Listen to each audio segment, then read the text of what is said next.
భారీ అగ్ని ప్రమాదం చోటు చేసుకుంది. NH44 జాతీయ రహదారిపైన కంటైనర్ లారీలో మంటలు చెలరేగాయి. ఈ ప్రమాదంలో కంటైనర్ సహా లోపలన్నటువంటి 8 కార్లు కూడా దగ్ధమైపోయాయి. కామారెడ్డి నుంచి హైదరాబాద్ వస్తోంది లారీ. 8 మారుతి కార్లతో కామారెడ్డి నుంచి హైదరాబాద్ బయలుదేరినటువంటి ఆ కంటైనర్ లారీలో NH44 తూప్రాన్ దగ్గర మొత్తం ఆ కంటైనర్ మొత్తం తగలబడిపోయింది. అయితే ఘటనా స్థలానికి ప్రస్తుతానికి మంటలార్పేటువంటి ఫైర్ సిబ్బంది చేరుకున్నారు. సో ప్రమాదంతో రహదారిపై భారీగా ట్రాఫిక్ కూడా జామ్ అయింది. మనం విజువల్స్ చూడొచ్చు. ఎగ్జాక్ట్గా తూప్రాన్ దగ్గర 8 మారుతి కార్లతో బయలుదేరినటువంటి ఆ కంటైనర్ పూర్తిగా దగ్ధమైపోయింది. కార్లన్నీ కూడా పైన ఒక 4 కిందో 4 అన్నీ కూడా పూర్తిగా కాలి బూడిదైపోయాయి. కంటైనర్ మొత్తం కూడా ముందు భాగం వరకు ఇటు చివరి నుంచి అటు చివరి మొత్తం కూడా అగ్నికి ఆహుతైపోయింది. ఆ రహదారి మొత్తం కూడా ఇప్పుడు భారీగా ట్రాఫిక్ జామ్ అయింది. అయితే ఈ మంటలు చెలరేయడం గల కారణం ఏంటి, అక్కడ ఎందుకు ఈ మంటలు చెలరేగాల్సి వచ్చింది, ఈ ప్రమాదంలో ఇంకెటువంటి లాస్ ఉందనేది పోలీసులు చెప్తున్నారు. ఒకసారి పోలీసులు మాట్లాడడం విన్నా.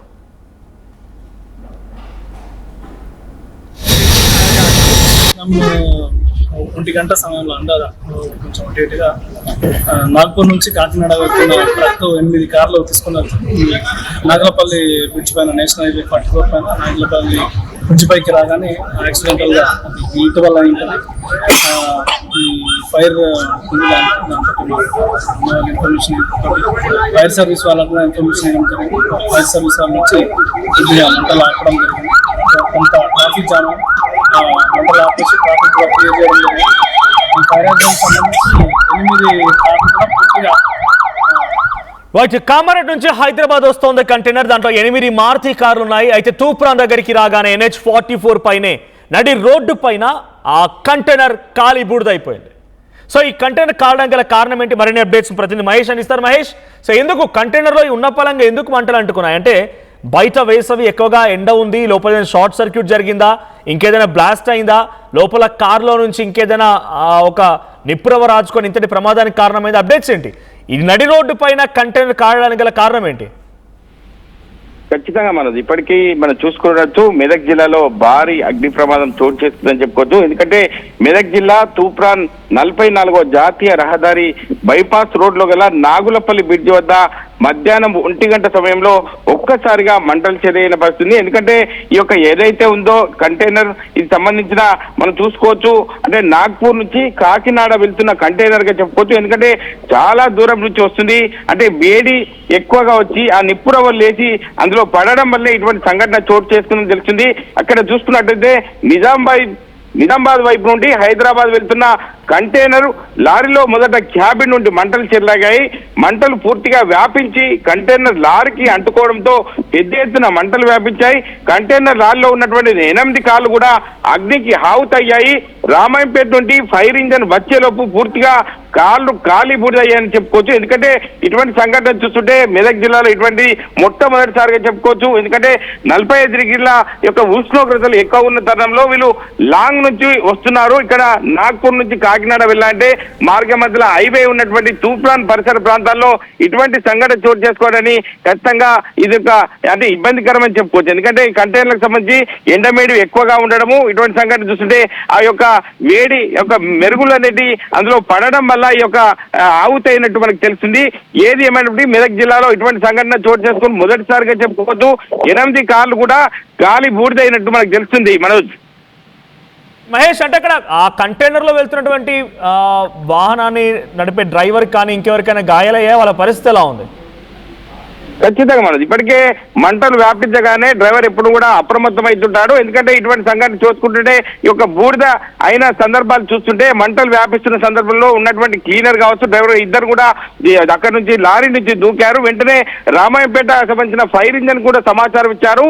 ఆ ఫైర్ ఇంజన్ వచ్చే లోపే మొత్తం 8 కార్లు కూడా ఈ యొక్క కాలి బూడిదైన సంఘటన చూసాము. కానీ ఇప్పటికైతే డ్రైవర్ కానీ క్లీనర్ కానీ ఎటువంటి అపాయం జరగలేదు. అంటే చుట్టుపక్కల వచ్చేటువంటి ఇటు NH44 44 కావచ్చు, వాహనాలు రద్దీగా ఉంటుంది కాబట్టి వీళ్ళందరూ కూడా బ్లాక్ చేసి స్థానికంగా ఉన్నటువంటి సిఐ తూప్రాన్ సిఐ వెంకటరాజయ్యతో పాటు అదేవిధంగా ఎస్ఐ కూడా అక్కడికి చేరుకొని ఒక ఇబ్బంది కాకుండా ఇటు వచ్చేటువంటి వాహనాలకు ఇబ్బంది కాకుండా తొందరనే రూట్ కూడా క్లియర్ చేశారు.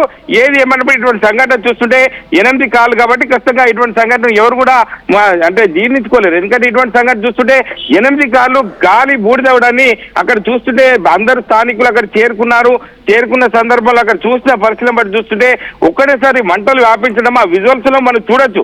అంటే అంత పెద్ద మంటలు వస్తున్న సందర్భంలో అటువంటి సంఘటన చోటు చేసుకుని అందరూ కూడా ముక్కున వేలేసుకున్న పరిస్థితి మనం చూస్తున్నాం మనోజ్. రైట్. సో దీనికి లాస్ ఏంటి, అంటే ఎంత మేర లాస్ వచ్చింది, ఎన్ని వాహనాలు ధ్వంసం అయిపోయాయి, ఈ కంటైనర్కి సంబంధించి యజమానులు ఏం చెప్తున్నారంటే ఎక్కడి నుంచి వస్తున్నాయి? మారుతి అంటే అది కేవలం ట్రాన్సిట్ వెహికల్ అయినా ఎప్పటికి నిత్యం కార్లు సరఫరా చేసేదేనా? ఖచ్చితంగా మరి ట్రక్ చూస్తుంటే ఖచ్చితంగా లాంగ్ డ్రైవ్ చేస్తుంటారు. నాగ్పూర్ నుంచి కాకినాడకు వెళ్తున్న సందర్భాన్ని చూసుకోవచ్చు. మనం చూడొచ్చు 8 కార్లు అంటే 8 కార్లకు 1,60,00,000 వర్త్ ఉంటుంది. అదేవిధంగా లారీకి సంబంధించి చూసుకుంటే 40 లక్షల వర్త్ ఉంటుంది. సుమారుగా 2 కోట్ల రూపాయలు కూడా మనకు నష్టం వాటిల్లని చెప్పుకోవచ్చు.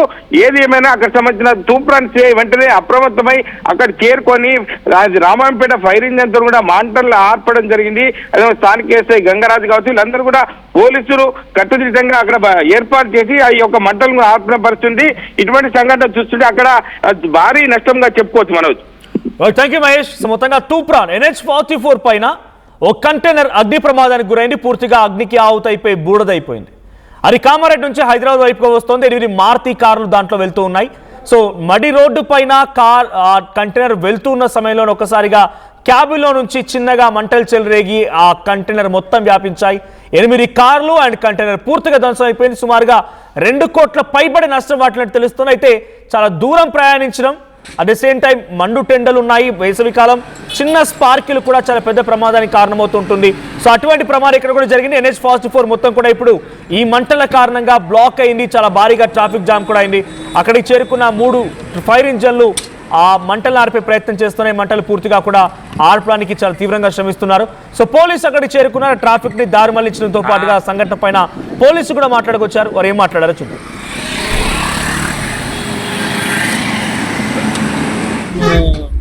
1 గంట సమయంలో అందాదా కొంచెం అటు ఇటుగా నాగ్పూర్ నుంచి కాకినాడ వెళ్తున్న ట్రక్ 8 కార్లు తీసుకుని నాగలపల్లి బ్రిడ్జ్ పైన నేషనల్ హైవే 44 పైన నాగలపల్లి బ్రిడ్జ్ పైకి రాగానే యాక్సిడెంటల్ గా హీట్ వల్ల ఉంటుంది. ఈ ఫైర్ టోర్నమెంట్ కి ముందు పెయింట్ ఎలా చేస్తాం?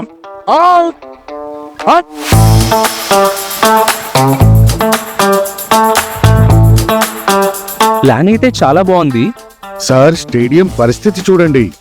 టోర్నమెంట్ ముందు పెయింట్ ఎలా చేస్తాం? టెక్నో పెయింట్స్ ఉందిగా.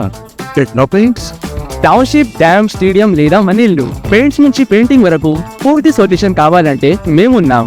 కానీ సార్, టైంకి పూర్తవుతుందా? రోజుకు 23 లక్షల స్క్వేర్ ఫీట్ పెయింటింగ్ చేయగల సామర్థ్యం, 5,000 మంది స్కిల్డ్ లేబర్ టీం మా వెంట ఉంది. 23 లక్షల? అవును, ప్రపంచ స్థాయి రంగులు, అద్భుతమైన షేడ్స్ తో భారతదేశపు అసలైన పెయింట్ మరియు పెయింటింగ్ శక్తిని నేనే. V R techno paints. Techno paints.